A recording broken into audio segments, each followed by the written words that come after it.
రైతు ఎజెండాకు పెద్దపీట వేసే రాజకీయ పార్టీలకే తమ మద్దతని రైతు సంఘాలు బాహాటంగా స్పష్టం చేశాయి. సార్వత్రిక ఎన్నికలు సమీపిస్తున్న తరుణంలో రైతు సమస్యల పరిష్కారమే ధ్యేయంగా రైతు నాయకులు ప్రణాళికను సిద్ధం చేశారు. రైతు ఆక్రందనలను కరపత్రాలు, దృశ్య చిత్రాలు, లఘు చిత్రాల ద్వారా వివరించి కర్షక లోకాన్ని చైతన్యపరిచేలా రైతు సంఘాలు నడుం బిగించాయి.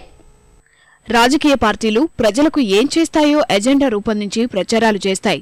కానీ రానున్న ఎన్నికలకు రాజకీయ పార్టీలు తమకేం చేయాలో తెలియచెప్పే ఎజెండా రైతులే రూపొందిస్తున్నారు. అఖిల భారత రైతు సంఘాల సమాఖ్య, ఏపీ రైతాంగ సమాఖ్యల ఆధ్వర్యంలో ఎజెండా రూపొందించాయి. కేంద్ర రాష్ట్ర ప్రభుత్వాలు ఇప్పటివరకు రైతులను విస్మరిస్తున్నాయని, అన్నం పెట్టే అన్నదాతకు కనీస ఆహార భద్రత లేదని వాపోయాయి.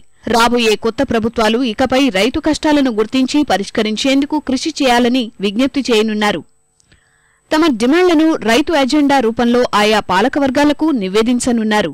స్వామినాథన్ కమిషన్ సిఫార్సుల ఆధారంగా పంట ఉత్పత్తి వ్యయానికి అదనంగా 50% కలిపి మద్దతు ధర నిర్ణయించాలి. 60 ఏళ్లు దాటిన ప్రతి రైతుకు 2500 రూపాయల పింఛన్ ఇవ్వాలి.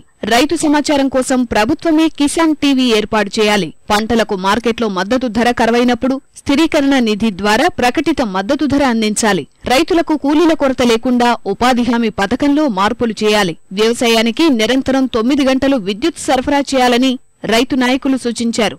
75% రాయితీపై సోలార్ పంపు సెట్లను అందివ్వడంతో పాటు 4% వడ్డీపై బ్యాంకు రుణాలివ్వాలి. జాతీయ హోదా కల్పించిన పోలవరం ప్రాజెక్టును 3 ఏళ్లలో పూర్తి చేయాలి. పంటల బీమా ప్రీమియంను తగ్గించడమే కాకుండా బీమా సొమ్మును 60 నుంచి 90 రోజుల్లో రైతుకు చెల్లించాలి. బాసుమతి, పూసా 1121ల తరహాలోని అంతర్జాతీయ విపణిలో గిరాకీ ఉన్న బీపీటీ 5204కి ప్రత్యేక ప్రతిపత్తిని కల్పించి ఎగుమతులను ప్రోత్సహించాలని రైతు ఎజెండా స్పష్టం చేస్తోంది. దేశంలో అన్నం పెట్టే రైతుకు కనీస ఆహార భద్రత కల్పించాల్సిన అవసరము ఉంది అని చెప్పని ఒక్క జాతీయ పార్టీకి గాని స్థానిక పార్టీలకి కూడా ఎవరో కూడా ఆలోచించడం లేదు.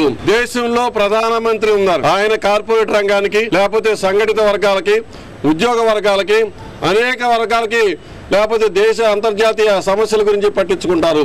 ఇది కేంద్ర ప్రభుత్వంలో ఉప ప్రధాని పదవిని సృష్టించి దానికి వ్యవసాయ శాఖ మంత్రిని దాన్ని ఇచ్చేసి వ్యవసాయానికి సంబంధించిన అన్ని విషయాల్ని రివ్యూ చేసే విధంగా రైతాంగం తరఫున ఒక మనిషి ఉన్నాడు మాకు అని చెప్పని ఒక ఇది కావాలనే ఉద్దేశంతో మేము ఉప ప్రధాని పదవిని ఇమ్మంటున్నాం. అంతేకాకుండా జాతీయ పార్టీలకు మరికొన్ని కీలక సూచనలు చేశారు. వ్యవసాయం, నీటిపారుదల అంశాలను ఉమ్మడి జాబితాలో చేర్చాలని డిమాండ్ చేశారు. ఉప ప్రధాని పదవిని ఏర్పాటు చేసి వ్యవసాయాన్ని ఆయన పరిధిలో ఉంచాలని కోరారు.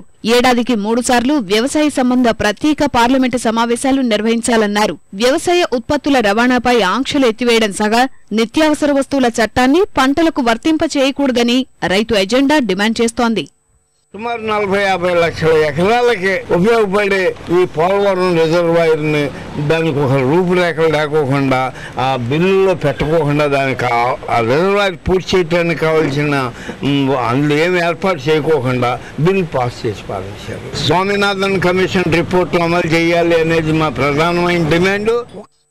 ఎన్నికల సమయంలో రైతుల అవస్థను గ్రామాన వివరించి కర్షక లోకల్లో చైతన్యం తీసుకువస్తామని, సమస్యల పరిష్కారానికి ఓటునే ఆయుధంగా ఎంచుకుంటామని రైతాంగ సమాఖ్య నాయకులు పేర్కొన్నారు.